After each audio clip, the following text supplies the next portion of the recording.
પ્રવૃત્તિ ઘણી બદલી, હવે વૃત્તિને બદલી. પ્રવૃત્તિ ઘણી બદલી પણ વૃત્તિ તો એની એ જ રહી. આ વાત બધાને લાગુ નથી પડતી, એટલે ખાસ વિનંતી છે કે કોઈ બંધ બેસતી પાઘડી પહેરવીને, હે સ્વામી, આપનો તપ સુખરૂપ ચાલે છે ને? આપણા શરીરમાં કોઈ પીડા નથી ને? આપની સંયમ યાત્રા આપ સુખરૂપ વહન કરી રહ્યા છો? કેટલી મધુર અને લાગણીસભર આ પ્રશ્નોત્તરી છે. સુખ તપ શરીર નિરાબાદ, સુખ સંજમ જાત્રા નિર્વહો છોજી. શ્રાવકનું કાર્ય તો સાધુની સંયમ યાત્રા સુખપૂર્વક નિરાદાબાદ વેતી રહે તે માટે જરૂરી કાળજી કરવાનું છે. સાધુની સંયમ યાત્રા જ ભ્રષ્ટ થાય એવું કાર્ય સાધુ પાસે શ્રાવક હરગીજ ન જ કરાવે, ન જ ઈચ્છે. જીવનમાં સંયમનો સ્વીકાર કરવા દીક્ષા ગ્રહણ કરી ઘર-બાર, ધંધો, ધાપો, મિત્રો, સ્વજનો છોડ્યા. પ્રવૃત્તિ તદ્દન બદલાઈ ગઈ. પુત્ર પુત્રી પરિવાર હતા, તેને સ્થાને શિષ્યો શિષ્યોનો પરિવાર, માનીતા ભક્તોએ સ્વજનોનું સ્થાન લઈ લીધું. સંસારમાં હતા ત્યારે બંગલા, ફેક્ટરીનું નિર્માણ અને વિસ્તારની વાત હતી. હવે મંદિરો, સ્થાનકોના નિર્માણ અને વિસ્તારની શૃંખલા શરૂ થઈ. પસંદગીના ધર્મસ્થાનકો ગમવા લાગ્યા. ત્યાં વધુ રહેવાનું આકર્ષણ થયું. ખાસ ભક્તજનોનો સંગ વધ્યો. પ્રવૃત્તિ બદલાઈ પણ વૃત્તિ ન બદલાઈ. વેપાર ધંધો તો આપણા કુટુંબ પરિવારના લાભ માટે કરતા હોઈએ છીએ, જ્યારે સેવામાં અન્યના કલ્યાણ અને માંગલ્યની ભાવના પડેલી છે. તેથી તેમાં સ્વાર્થને બદલે પરમાર્થિક ભાવના કેન્દ્ર સ્થાને છે. તેથી તે પ્રવૃત્તિમાં સત્વશીલતા છે. જ્યારે સેવા સંસ્થાના પદ પર મમત્વ જાગે ત્યારે એ મમકાર અહમને બળ ખેંચી લાવશે, અને જેવી એ સંસ્થા અને તેના પદમાં આસક્તિ જાગશે તેવી સત્વશીલતા ખતમ થઈ જશે. પ્રવૃત્તિ સાત્વિકતાનો લોપ થશે. પેલા મારા કુટુંબ પર મારું શાસન ચાલતું હતું, કુટુંબના વડીલ હોવાની સત્તાનો કેફ ગર્વ હતો. હવે સંસ્થામાં પદ અને સત્તા મળી છે, મારું ચાલે છે તેનું મને ગર્વ છે. પેલા મારા પરિવારના સ્વજનો અને બંગલા પર મોહ આસક્તિ હતા. હવે સંસ્થાના મકાન, સહકાર્યકરો અને પદ પર આસક્તિ છે. સંસ્થામાં દાન કર્યું છે તો ટ્રસ્ટીશીપ તો મળવી જ જોઈએ છે ને. અહીં દાન તો થયું પણ ત્યાગ ન થયો. પ્રવૃત્તિ બદલાઈ પણ વૃત્તિ ના બદલાઈ. દાનથી લક્ષ્મી પરિગ્રહનું વિસર્જન તો થયું, પણ ત્યાગ વિના દાનનું સાફલ્ય અધૂરું છે. સારા નિષ્ઠાવાન દાતાને સંસ્થા સામે ચાલીને ટ્રસ્ટીશીપ માટે આમંત્રણ આપે તે સંસ્થાના હિતમાં છે. સંસ્થા સેવક કે દાતાનું સન્માન કરે કે તકતી લગાડે તે દાન કે સેવાનું સન્માન છે.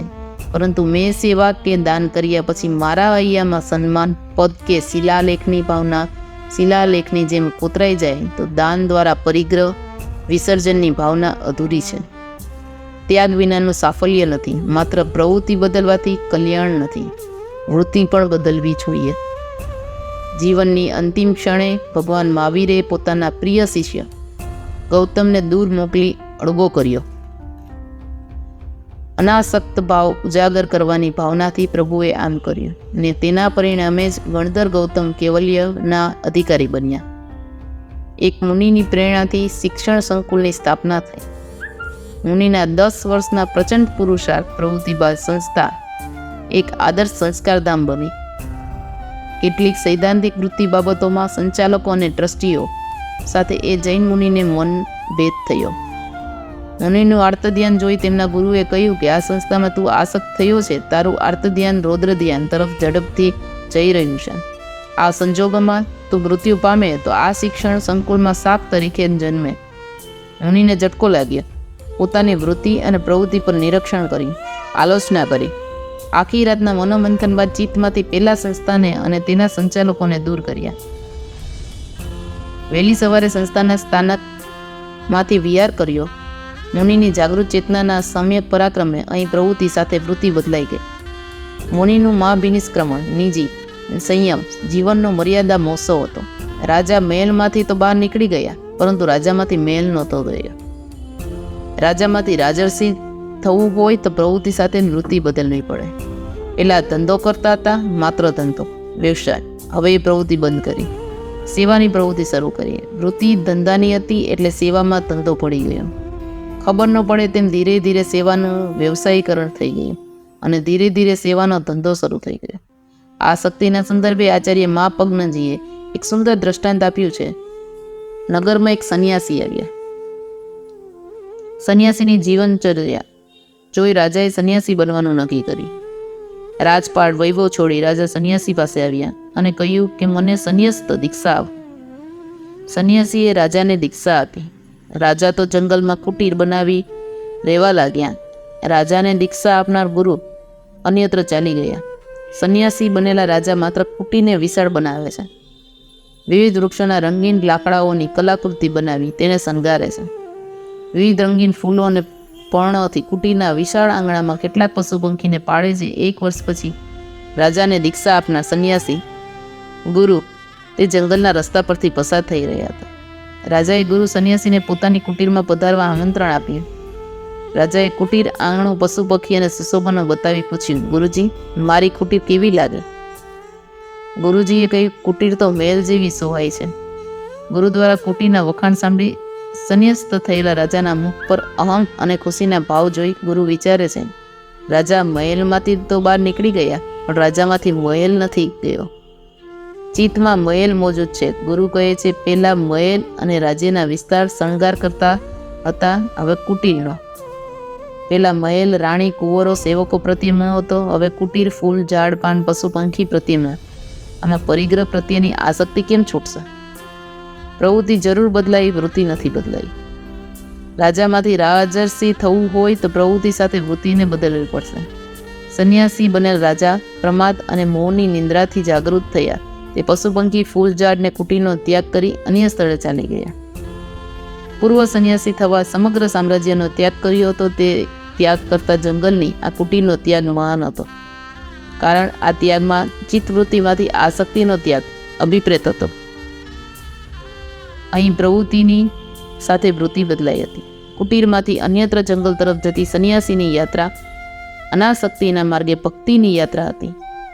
1 કરોડ રૂપિયાનું દાન હજી કદાચ શક્ય છે. માંસ ખમણની તપશ્ચર્યા હજી કદાચ સરળ છે. જિંદગીભરના બ્રહ્મચર્યનો પડકાર ઝીલી લેવામાં હજી કદાચ સફળતા મળી શકે છે. પરંતુ બીજાના નાનકડા પણ ગુણ પાછળ પાગલ બની જવા માટે મન તૈયાર થતું નથી. અન્યના નાનકડા પણ ગુણની પ્રશંસા કરવા માટે જીભ તત્પર બની જવા તૈયાર થતી નથી. સંપત્તિ છૂટથી વાપરવા તૈયાર થઈ જતું મન અન્યના ગુણોના દર્શને છૂટથી પ્રશંસાના શબ્દો વાપરવા તૈયાર થઈ જતું નથી. પ્રભુ, અહંકાર અમારો આટલો બધો ભયંકર? સત્કાર્યો કરવા એ તૈયાર થઈ જાય, પણ અન્યના સત્કાર્યો જોઈને એ રાજી થવા તૈયાર ન થાય. આનો અર્થ તો એ જ થયો ને કે અમે ગમીએ છીએ, પણ સત્કાર્યો નથી ગમતા.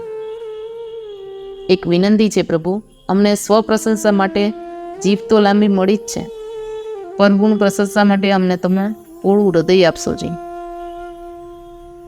The Jain sadhus lead a life full of purity which is praised by all. He practices the verse and writes strictly and shows to the world the way one has to go in order to realize the soul or Atma. Even the life of a Jain householder is so simple and faultless that India should be proud of them.